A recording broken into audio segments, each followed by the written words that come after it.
பூமியின் இதயத்தில் ஒரு ஒளி வெடித்தது. என் மார்பில் நிற்கும் மனிதர்கள் அநியாயம், கொடுமை, பேராசை இவைகளால் என் உள்ளம் எரிகிறது. என்னை மீட்க யாராவது வேண்டும். அவருக்கு உணர்வு வந்தது, விஷ்ணு அவதரித்து தர்மத்தை நிலைநாட்டுவார்.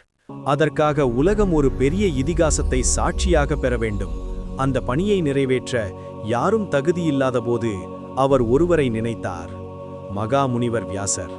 ஓம் மணி பத்மே. பராசர முனிவர் யமுனை நதிக்கரையில் தியானம் செய்து கொண்டிருந்தார். அங்கு ஒரு படகில் வந்தாள் அழகிய மீனவ பெண் சத்தியவதி. அவள் உடலில் ஒரு தெய்வீக ஒளி இருந்தது. இவள் மூலம் ஒரு மகான் பிறப்பான். இன்னொரு முறை நீ மீனவ பெண் அல்ல. அதனால் பிறந்தார் கிருஷ்ண துவைபாயன வியாசர். அவன் பிறந்தவுடனே பெரிய முனிவனாய் வளர்ந்து வனத்தில் தியானம் மேற்கொண்டான். அவனது அறிவு அகண்டம், அவனது மனம் சமம். மக்கள் தர்மத்தை மறந்து வருகின்றனர். தெய்வங்களின் வழி மங்கிவிட்டது. உண்மை மறைந்தால் உலகம் அழியும். நான் எழுதப் போகிறேன் மனிதர்களுக்கான வழிகாட்டி. தர்மம், பாசம், யுத்தம், மன்னிப்பு அனைத்தும் கலந்திருக்கும் ஒரு மாபெரும் இதிகாசம்.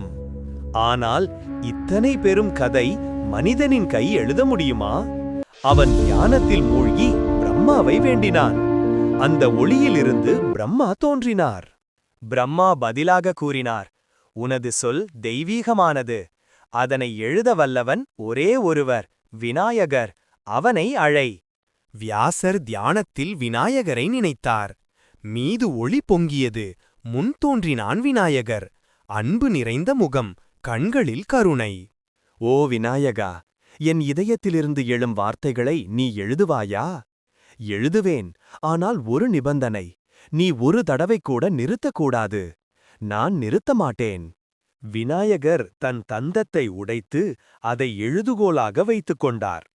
வியாசர் தியான நிலையில் அமர்ந்தார். அவரது இதயத்திலிருந்து பாய்ந்தது கதை. அன்பு, தர்மம், துரோகம், போராட்டம், மன்னிப்பு. மனித வாழ்க்கையின் அனைத்து நிறங்களும் கலந்த மாபெரும் காவியம். அவ்விதம் ஆரம்பமானது மகாபாரதம். நாட்கள், மாதங்கள், வருடங்கள் அவர்கள் இருவரும் எழுதினர். வியாசரின் சொற்கள் நதியென ஓடின. விநாயகரின் எழுத்து மின்னலென பாய்ந்தது. அவ்விதம் எழுதப்பட்டது 1,00,000 ஸ்லோகங்கள், 18 பருவங்கள், மனித வாழ்க்கையின் எல்லா பரிமாணங்களும். மகாபாரதம் மனிதகுலத்தின் இதயத்தில் நித்தியமாக பதிந்தது. யதோ தர்மஸ்ததோ ஜெயஹ. எங்கு தர்மம் இருக்கிறதோ அங்கே வெற்றி உறுதி.